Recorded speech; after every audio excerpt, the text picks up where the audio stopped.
మన రక్షకుడైన యేసుక్రీస్తు నామమున అందరికీ వందనాలండి.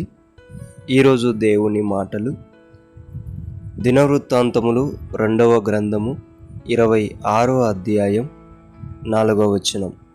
అతడు తన తండ్రి అయిన అమజ్యా చర్య అంతటి ప్రకారము యెహోవా దృష్టికి యథార్థముగా ప్రవర్తించెను.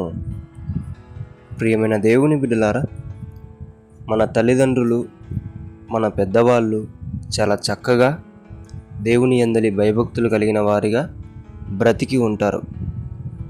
వారి ప్రకారమే మనము కూడా దేవుని దృష్టికి యథార్థముగా కనిపించాలి. అదే ఆయన దృష్టికి సంతోషం. దేవుని బిడ్డలారా, మనము ఆయన దృష్టికి యథార్థముగా ఎప్పుడైతే కనిపిస్తామో, దేవుడు మనకు ఎంతో విలువైన పనులను అప్పగిస్తాడు. ఎంతో గొప్ప గొప్ప పరిచర్యల్లో మనం వాడబడతాం. దేవుని పనిలో ముందరికి వెళ్ళగలుగుతాం.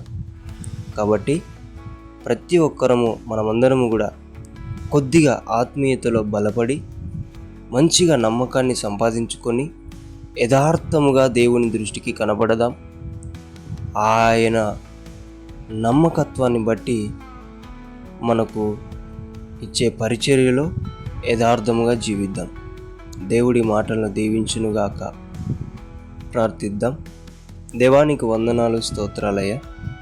ఎవరైతే వారి పెద్దల ప్రకారం, వారి తల్లిదండ్రుల ప్రకారం నీ దృష్టికి యథార్థముగా బ్రతుకుతూ ఉంటున్నారో వారందరినీ కూడా నమ్మకమైన పనిలో, పరిచర్యలో నీవు ఉంచి ముందరికి నడిపించమని, ఆత్మీయతలో బలపరచమని యేసు నామములో ప్రార్థిస్తున్నాం తండ్రి. ఆమేన్.